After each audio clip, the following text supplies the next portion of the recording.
Hello and very welcome everyone to this particular session of the current affairs. Today we are going to learn the current affairs for 20th and 21st of October 2024. So let's start our session and let's see that what are the things we need to learn from this particular current affairs.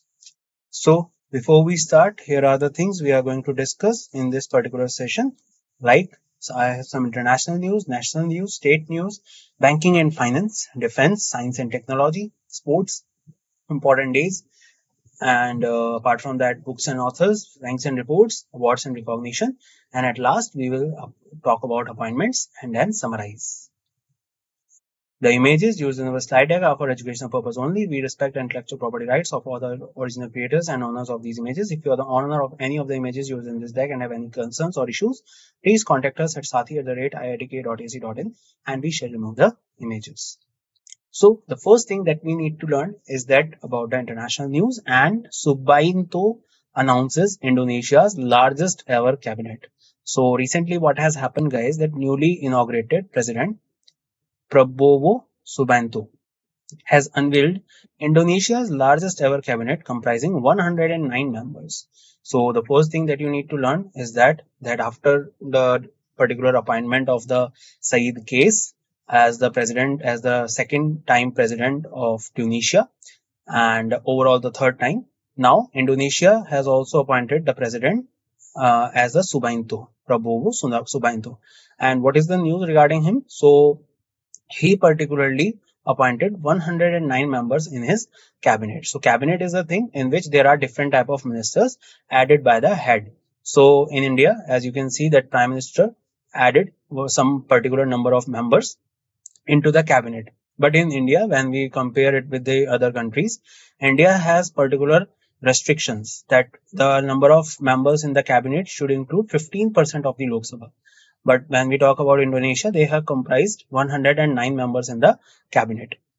Named the red and white cabinet after Indonesia's flag. So they named it red and white cabinet. So remember one more thing, that red and white cabinet belongs to which country? It is belonging to Indonesia. His vision of a strong unified government. Subianto seeks to unite the nation's multicultural fabric and diverse political interest. So that is the objective of this whole thing. And analysts have noted that the expanded cabinet might overburden the bureaucracy. So according to some of the analysts who are closely working about the type of government the work is doing, so they are saying that it could be burden over the bureaucracy in the current government. So remember, who is the president? Subianto, Prabowo Subianto, and he appointed the largest ever cabinet of Indonesia that comprises of 109 members. It has been named as the red and white cabinet. India doubles grant to enhance education in Sri Lanka's plantation sector. So recently, India has increased its grant for upgrading schools in Sri Lanka plantation areas, arising its total commitment of rupees 600 million.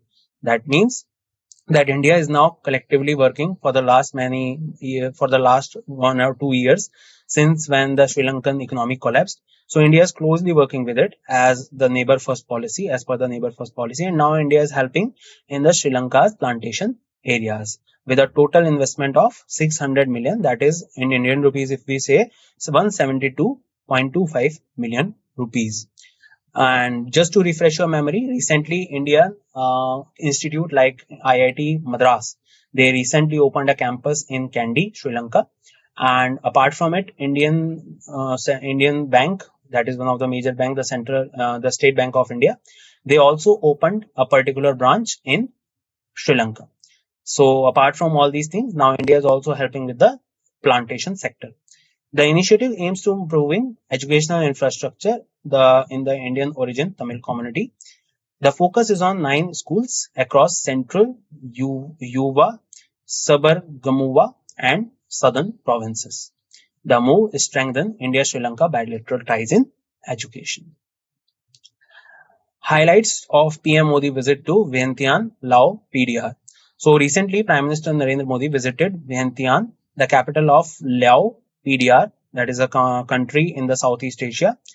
During his visit, Prime Minister Narendra Modi attended the 21st ASEAN India Summit and the 19th East Asia Summit. So remember, he also became the part of 21 ASEAN India Summit and 19th East Asia Summit. He met with Thongloun Sisolit, president of Lao PDR, and held bilateral talks with the PM Sonseksi Sifendon. So that is he is the prime minister of the Lao PDR. Remember his name, Sifendon, and Thonglun, who is the president of Lao PDR. The visit aims to strengthen bilateral relations between India and Laos. United Nations General Assembly elected 8 new members to Human Rights Council for 2025-2027 term. So recently what has happened that on 9th of October, Yunga, 18 new members were added to the United Nations Human Rights Council for the term of 2025 to 2027.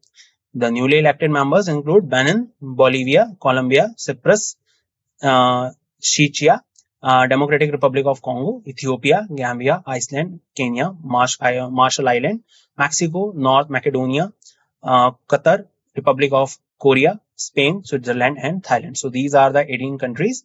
Just take a look after them that which countries have been added. So question would have come, then you need to answer that which country has not been added. So in that category, 18 countries are added to the Human Rights Council. So UNHRC now consists of 47 member states elected directly by the UNGA through a secret ballot. Each member serves a 3-year term and cannot be re-elected for 2 consecutive years. So that are the particular protocols while particularly selecting or electing any member. Government to extend Udan scheme for 10 more years. So transforming India's aviation landscape. So Civil Aviation Minister K. Ram Mohan Naidu, remember the name, he is the Civil Aviation Minister right now. He declared that that the government will extend the Udan, Ude Desh Ka Aam Nagrik scheme for additional 10 years. So this scheme, the provision of this scheme, the objective of this scheme was to create the particular type of sector in the flying thing that every single person or every common person can avail this particular mode of transportation. Now it has been extended for another 10 years. The decision was made during the special event celebrating 8 years of the scheme. Udan scheme has been instrumental in boosting regional airlines, creating thousands of jobs. So particularly this was also another indirect benefit of this scheme. 601 air routes and 71 operationalized airports. Udan has significantly contributed to the growth of tourism across India. So total 601 air routes and 71 operationalized airports have been added under this scheme. Remember, who is the Civil Aviation Minister? The Civil Aviation Minister is K. Ram Mohan Naidu. PM Modi launches Karam Yogi Shapath to boost civil service skills. So we discussed it in the last session also. Let's discuss it once again. Prime Minister Narendra Modi inaugurated Karam Yogi Shapath, a national learning week from 19th of October. Event took place at the Dr. Bhimrao Ambedkar International Center in New Delhi. The aim is the initiative is a part of Mission Karam Yogi, which aim is to foster continuous skill enhancement among civil servants. So the main purpose behind this particular scheme is to add value skills to the particular civil servants who are serving the country. The goal is to align civil servants' competencies with the evolving goals of India, especially towards achieving the developed nation by 2047. So remember two things. That first, this scheme has been inaugurated by Prime Minister Narendra Modi and during the National Learning Week starting from 19th October. And the event was inaugurated at Dr. Ambedkar International Center. And this particular scheme is dedicated to enhance the skills of the civil servant so that they can put their efforts or inputs more efficiently into the developing of the nations with the vision of the 2047. Adar Poonawalla acquires 50% stake in Karan Johar's Dharma production. So recently Adar Poonawalla, I hope you all know about him. So he was the one person who introduced the Covishield to the world. So CEO of Serum Institute of India has entered into the binding agreement to acquire 50% stake in Karan Johar's Dharma production. So I hope you all know Karan Johar is a famous producer of film industry of Bollywood, and his production house name is Dharma Production. It has created a lot of films over the years. Like if I tell you that Kabhi Khushi Kabhi Gham Kuch Kuch Hota Hai are some of the ventures of this production. And now Adar Poonawalla is particularly taking 50% stake in this production house. Dharma's digital arm, Dharmatic Entertainment. The deals include Dharma's digital arm, Dharmatic Entertainment. Acquisition valued around 1,000 crore. This partnership represents significant development within the Indian entertainment industry. So now remember that the CEO of Serum Institute of India, Adar Poonawalla, is taking 50% stake in Dharma Production. PM Gati Shakti NMP completed 3 years of transforming India's infrastructure landscape. So recently, on 13th October, PM Gati Shakti National Master Plan for Multi-Modal Connectivity marked its third anniversary. So what is the PM Gati Shakti National Master Plan? It is for the development of the urban and rural areas in our country, and especially for the connectivity model. By Prime Minister Narendra Modi launched, the aim is to transform India's infrastructure landscape. The plan is implemented by Logistic Division of the Ministry of Commerce and Industry with a budget outlay of rupees 100 lakh crore. So the plan is particularly implemented with the implementation of Logistic Division by the Ministry of Commerce and Industry, who is the Minister of Commerce and Industry, Mr. Piyush Goyal. Currently, 44 central ministries and 36 state union territories are onboarded, integrating a total of 1,614 data layers. Indian Navy and Bajaj Alliance signed a MOU for the welfare of the naval civilian personnels. So recently, Indian Navy has signed a memorandum of understanding with Bajaj Alliance Life Insurance Company to enhance the welfare of the civilian personnel. So this is particularly a kind of an alliance. We have discussed it just to make you revise. So Indian Navy is collaborating with Bajaj Alliance right now, and the particular type of insurance will be provided to the particular personnels of the civilians family. Okay. The initiative is with the IN's declaration of 2024 as the year of civil naval civilians. So this year is dedicated as the year of naval civilians. Just to add into your memory, the year 2024 is also dedicated as the international year of kettles, okay, of the camelids. So remember that. So BALIC will offer a diverse range of life insurance products, including term insurance tailored to meet the needs for naval civilians. So particular insurance schemes for the people who are associated with these Navy personals that should be done under this scheme. This aim is to provide financial relief for families and conduct educational seminars to raise awareness about life insurance. So that is the point behind it. So I hope you now understand. So remember, Indian Navy has collaborated with Bajaj Alliance. Last year, Indian Navy also collaborated with IIT Kanpur for the research and development in the type of difficulties that Indian Navy is facing in oceans and other technical things. And also Indian Navy also collaborated with SBI Bank last year. Saharanpur, Rewa and Ambikapur airports launched by PM Modi. So recently, Prime Minister Narendra Modi inaugurated 3 new airports developed under the Regional Connectivity Scheme of Ude Desh Ka Aam Nagrik, which has been extended for 10 more years by the Ministry of Civil Aviation. The newly inaugurated airports are located in Rewa, that is Madhya Pradesh, Ambikapur in Chhattisgarh, and Saharanpur, Uttar Pradesh. Okay, so connectivity the regional areas of different states. For that purpose, under the regional connectivity scheme, the UDAN program, the 3 new airports have been launched. The inauguration took place from Varanasi in Uttar Pradesh. These airports aim to enhance regional connectivity and make air travel more accessible. So that's all about under this. So remember 3 places. One is Rewa, another one is Ambikapur, and another place is Saharanpur, that is in Uttar Pradesh. So these 3 places are included under this scheme. Haryana becomes the first state to implement Dalit sub-quotas. Haryana has become the first state to implement sub-quotas for Dalit community by subclassifying the scheduled castes. So recently what has happened, guys, that Haryana, they have recently inducted this particular type of scheme under which the Dalit sub-quotas has been introduced. So the first state to implement sub-quotas for Dalit community. The decision follows by the Supreme Court August 2023 ruling granting states the power to divide SC/STs for preferential reservation. Haryana moves is amid addressing the underrepresentation of the deprived scheduled caste. The state has divided scheduled caste community into two groups, DSC and OSC. So these two things has been done under this particular scheme. Madhya Pradesh introduces pink alarms for enhanced women's safety at Datia Hospital. So recently, Madhya Pradesh has installed pink alarms at the government-run district hospital and medical college in Datia.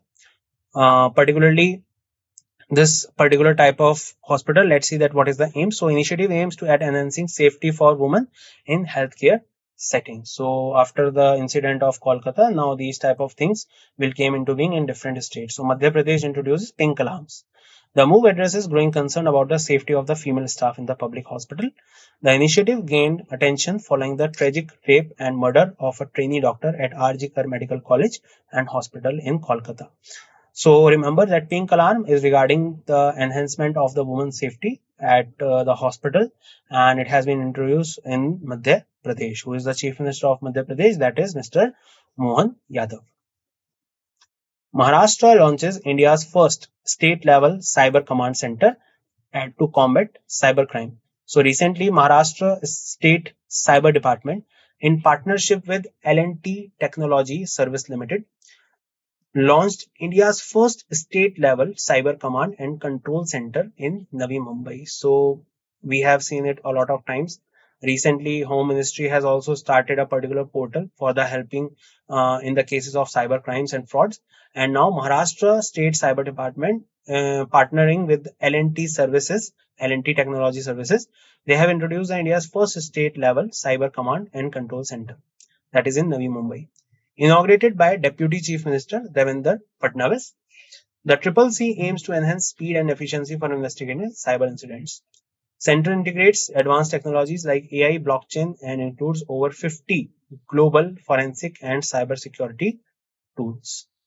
It supports 50 district cyber police stations and house a cyber center of excellence for training law enforcement personnel. So now, please remember that Maharashtra has become the first state which has included command center to combat cybercrime in its state, and it was launched by Deputy CM, that is Devendra Fadnavis. Another is coming from UP. So CM Yogi Adityanath unveiled multicolored logo and application for Mahakumbh 2025. So I hope you all know that the Mahakumbh is going to happen in UP and in Prayagraj. And for that purpose, different type of programs and different type of logos are being unveiled. And under this, Mr. Adityanath unveiled the new multicolored logo for Mahakumbh Mela. The logo, the CM launched the website and application for Kumbh Mela 2025. Logo features temple, a seer, an urn, and Akshay tree, an image of Lord Hanuman. So all the things that are related to the Mahakumbh has been under this particular logo. Kumbh Mela 2025 is scheduled to take place in Prayagraj from January 13th to February 26, 2025. So all this has been done under this campaign. LIC increases stake in BOM from 4.05 to 7.10 through QIP. So recently, Life Insurance Corporation has increased its stake in the Bank of Maharashtra. We discussed it a bit days ago. So remember just one thing, that they have increased their stake from 4.05 to 7.10. And now LIC particularly acquired 25.96 crore shares at the part of bank qualified institutional placement process.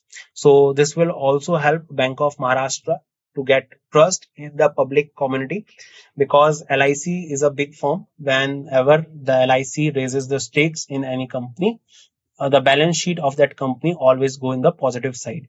So now as LIC has increases the stake in Bank of Maharashtra, now the Bank of Maharashtra will obviously see some type of investments and number of increment in their account openings and other ventures of the Bank of Maharashtra. Indian Army Sudarshan Chakra Corps holds Swavalamban Shakti exercise. So recently, Army Sudarshan Chakra Corps of the Southern Command is conducting exercise Lamban Shakti at the Babina Field Firing Ranges near Jhansi. Okay, so remember this thing that they are particularly launching exercise Sova Lamban Shakti. Objective is to enhance combat capabilities through integration of niche and emerging technologies. So this particular exercise is to see that the technologies are being implemented successfully and their use must be done completely. It will commence on 17th of October and is set to be continue until 22nd of October.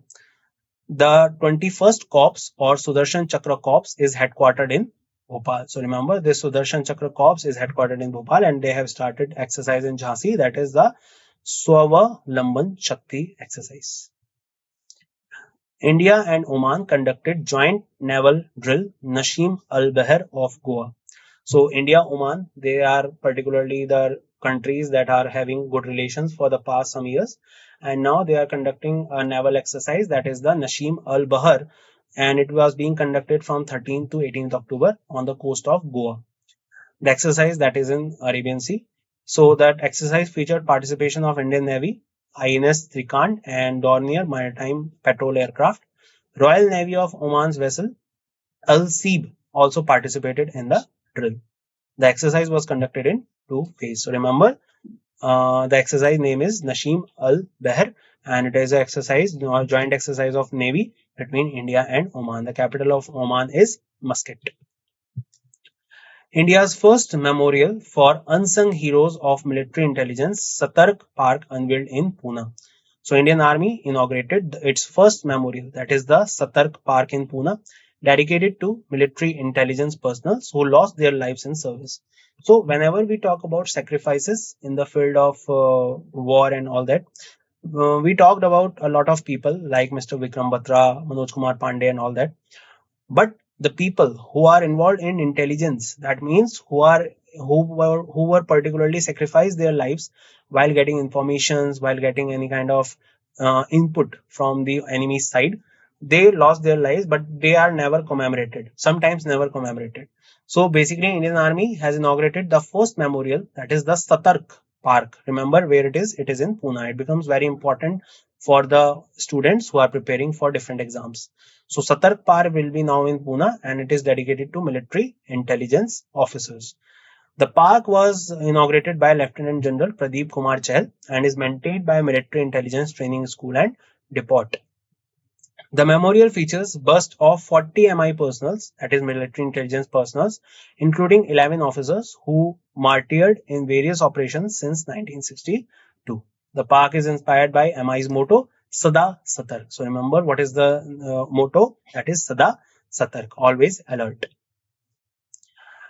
First ever coal gallery inaugurated at National Science Centre, New Delhi. So recently, the Union Culture and Tourism Minister, Mr. Gajendra Singh Shekhawat, he and the Ministry of State for Coal and Mines, Satish Chandra Dubey, they inaugurated the first ever coal gallery. The coal is, as you know, is a non-renewable resource of energy. Currently, if we talk about India, India is majorly depends major part of its electricity generation on coal, approximately 65 to 70%.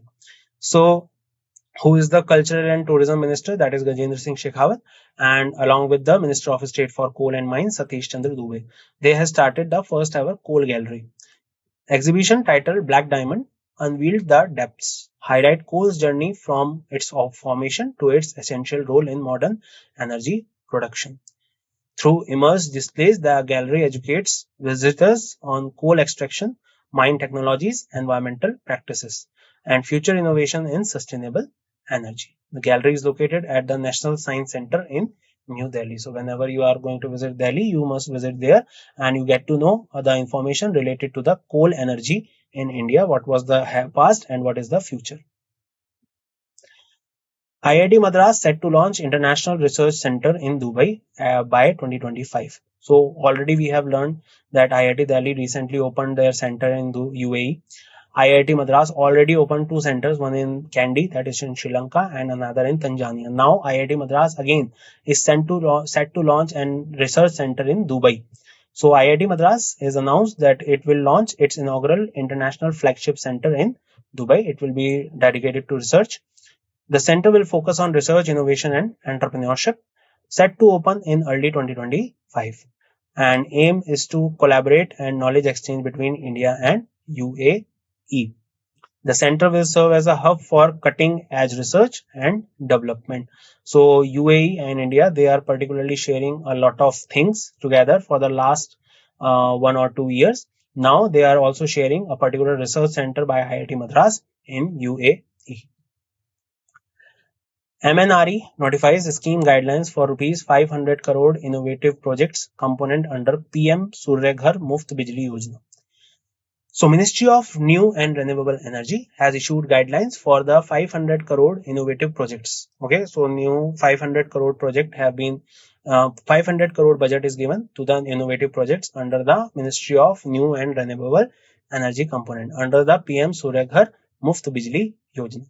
The aim is to boost solar energy adoption and particularly for low income and marginalized households in India. Okay, so the purpose is to create that much amount of energy from renewable energies that it will help in climate as well as low income or marginalized households to get that energy. The scheme implementation agency is the National Institute of Solar Energy based in Gurugram, Haryana. Also in Gurugram, Haryana, you will also find the headquarter of International Solar Alliance. Financial assistance will cover up to 60% of the total project cost rupees 30 crore, whichever is lower, and annual award will be given to promote innovations in rooftop solar. So remember the thing, PM Surya Ghar Muft Bijli Yojana, and under this 500 crore innovative project should be made, and that particular budget is given by the Ministry of New and Renewable Energy, headed by Mr. Narendra Modi. Union Minister Dr. Jitendra Singh inaugurates India's first demonstration facility for biopolymers in Pune. So, the Union Minister of Earth Sciences, Dr. Jitendra Singh, he inaugurated India's first demonstration facility for biopolymers in Pune. We discussed in the last session also. Let's just talk about this. So, developed by Praj Industries Limited, facility will produce polylactic acid bioplastic using advanced indigenously developed technology. The purpose behind this is to create that kind of plastic technology that should not hamper the environment and climate.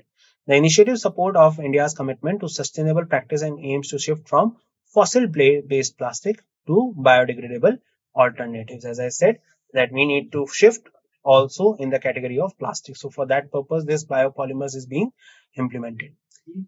India ranked 12th globally and 3rd in the Asia Pacific region in biotechnology, with the bioeconomy projected to reach USD 300 billion by 2030. So remember that India has been ranked 12th and 3rd in Asia Pacific region in biotechnology, and now they have created the particular first demonstration facility for biopolymers in Pune.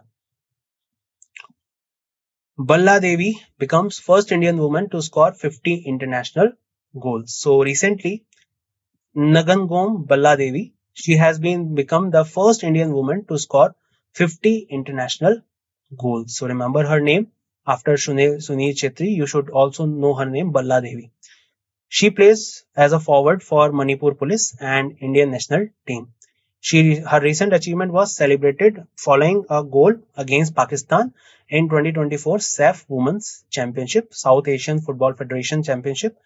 And Bala Devi's journey reflects her dedication and significant contribution to women's football. So remember her name. Her name is Bala Devi. She is from Manipur. She plays for Manipur Police and also for the Indian national team. World Iodine Deficiency Day 2024, a comprehensive overview.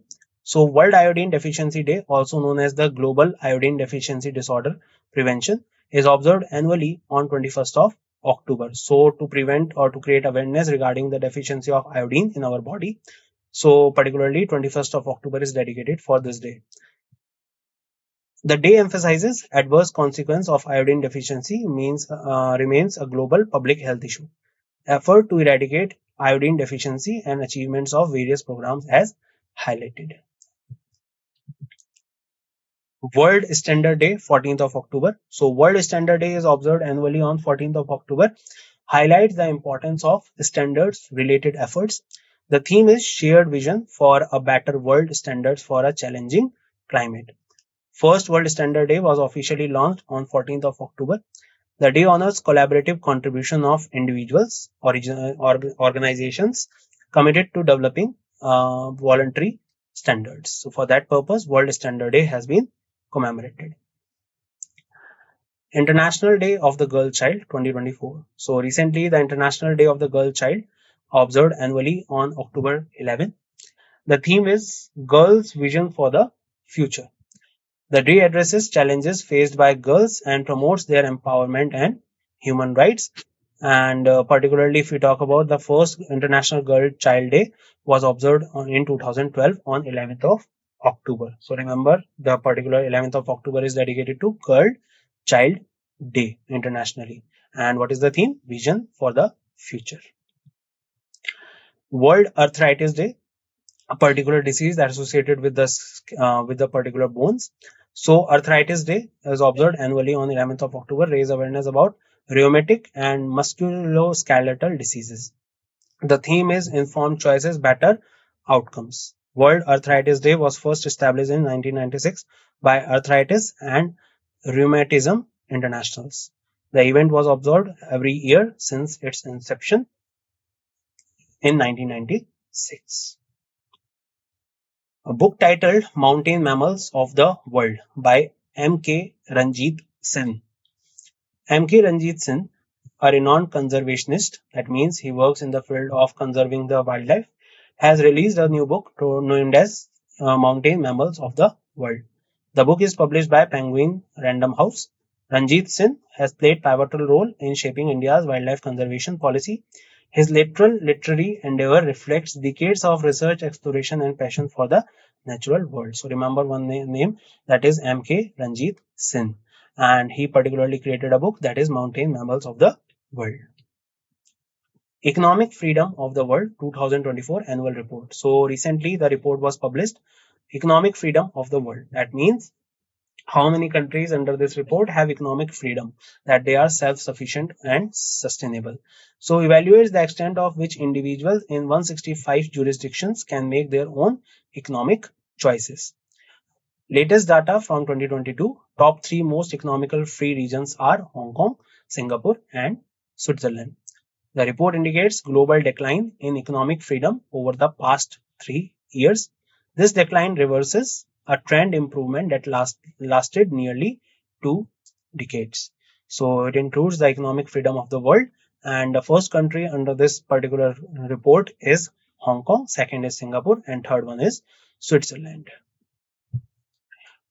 Liu Yukun, Yang Zi in China as ISSF Athletes of the Year.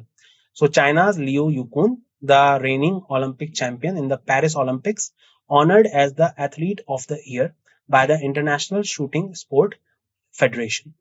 So he has been honored as the Athlete of the Year. Remember his name. He is from China, Liu Yukun. Korea Yang Ji was named and the Female Athlete of the Year.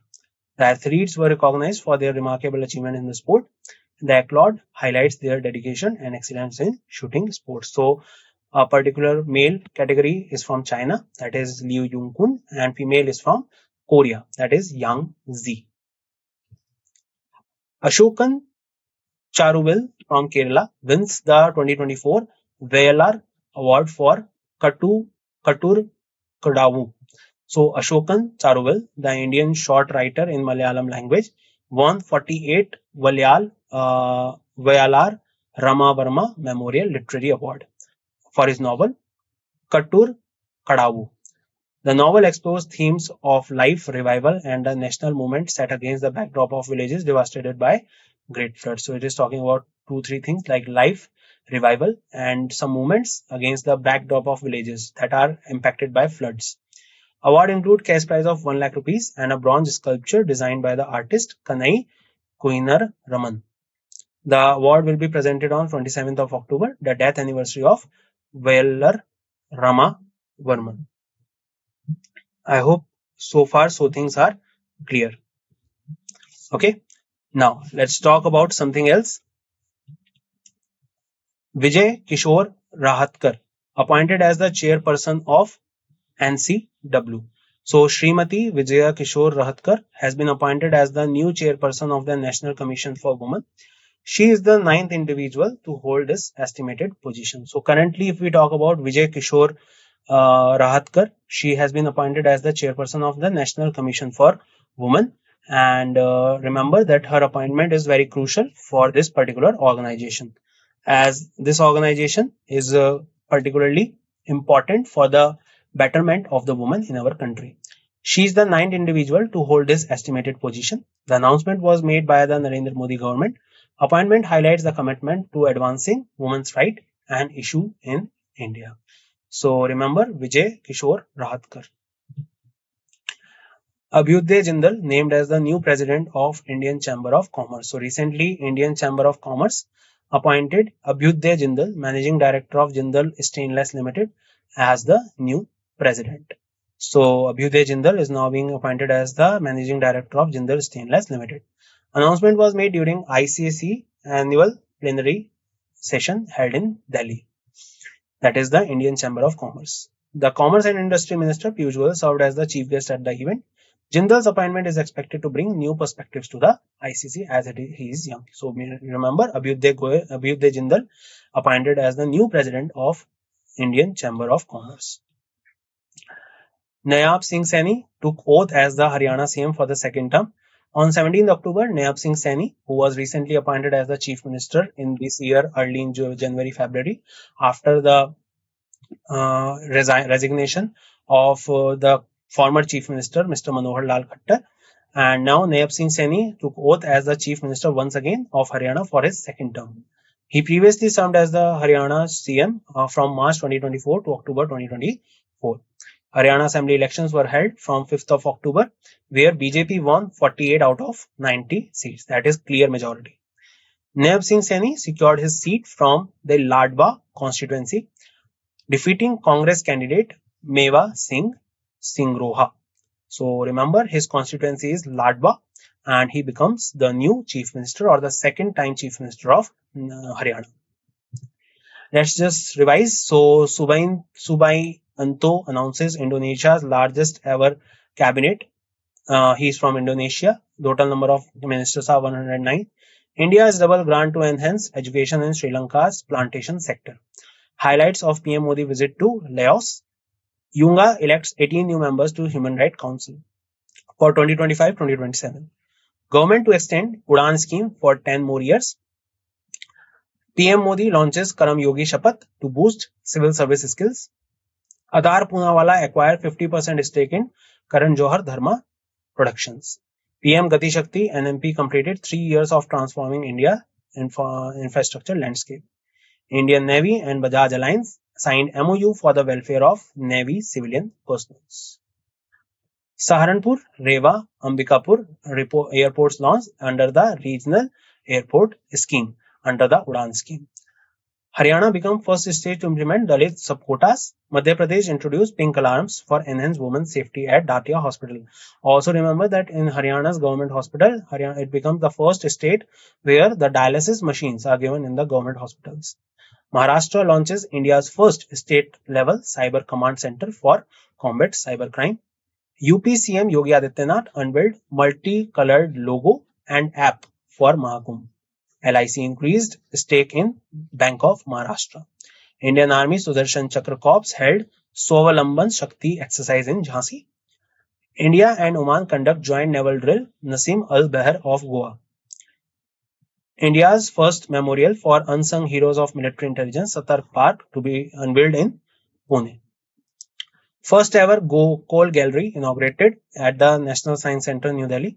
IIT Madras set to launch a new international center at research center in Dubai. MNRE notifies scheme guidelines of rupees 500 crore into innovative projects for the betterment of renewable energy electricity. Union Minister Dr. Jitendra Singh inaugurates first demonstration facility for biopolymers in Pune. Balla Devi becomes first Indian woman to score 50 international goals. World Iodine Deficiency Day 2024. World Standards Day, International Day for Girl Child, and World Arthritis Day. These we have discussed. Book titled Mountain Mammals of the World by Ranjit Sinha. Economic Freedom of the World. Liu Yupun Yangzi as the ISSF Athletes of the Year. Liu is from China, Yangzi is from South Korea. Ashok Saruvel from Kerala wins the 2024 Whaler Award for his book.